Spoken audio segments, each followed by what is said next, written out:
Now it's one of those hybrid falcons, a cross between a peregrine and a llama falcon.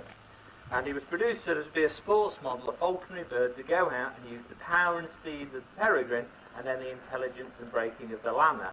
Unfortunately, it was a bit too bright. He was taken out and sort of shown grouse and partridge to try and catch, and he said, why should I bother? It's too much like hard work. I'll stick with that bloke with a green handbag, he'll feed me. Now for a hunting bird, that's a useless bird. For us it's a brilliant bird because he doesn't chase the wildlife. He hopefully concentrates. Oh, as I'm sure you've gathered, is a golden eagle, somewhat larger than some of the other birds that you've seen fly here on demonstration. Now you're not going to see a really dramatic, brilliant demonstration from her because this is only her 4th day loose. And she's very, very unfit, and she's not too sure of her own flying powers. And hence she has had a few crash landings in some of the nearby bushes.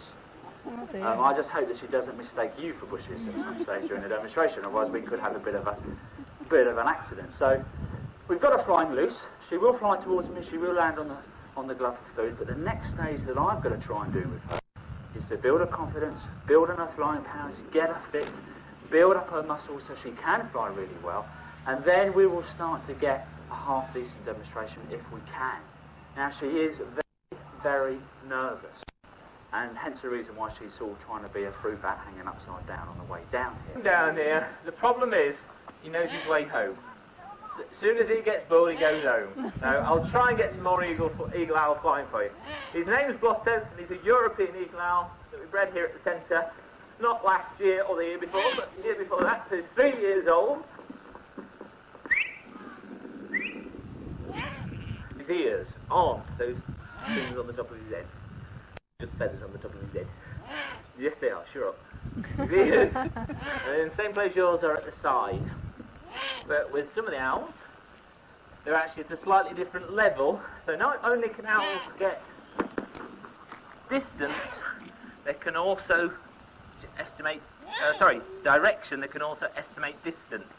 They're designed for flying silently. Now, positively vulgar, this one. Also known as the crested caracara because of the haircut. Now, it's a bit bizarre, and it's directly still with us. They're about 35 years old. Their kidneys are packed up. They've got rheumatism, arthritis. They get migraines. They don't like it cold weather. They don't like it warm weather. But they're still with us. And in fact, 2 years ago, they didn't bring us or have one baby for us. They had 2 young ladies who she named in the periodic table here, and they're called Fluorine and Chlorine. And in fact, they, because they're brought up together, would be more suitable for a breeding programme. And so we've worked internationally, and I've been and fetched a German boyfriend for one of them, from Frankfurt Zoo. Very soon, the other one is going to get a boyfriend from Wales. We've tracked one down. So fingers crossed they'll carry on breeding. Pandora's a career woman, so she is on flying duty. But that's the problem. We say flying duty, we say flying demonstrations, but perhaps we ought to call it working duty, working demonstrations, or behaviour. Then it looks a bit like SeaWorld and the dolphins, so I'm not putting a spangly boot tube on for anybody. Right, trying to trip me up. Right, come here, back here, we're not done yet. We're not that bit yet. Stay here. Right, on your marks, get set, go. Right, you look at the shape, she's very bizarre, long tail, long legs, long wings that are very wide. To my surprise, some of you to hear that this is actually a relative of the falcons.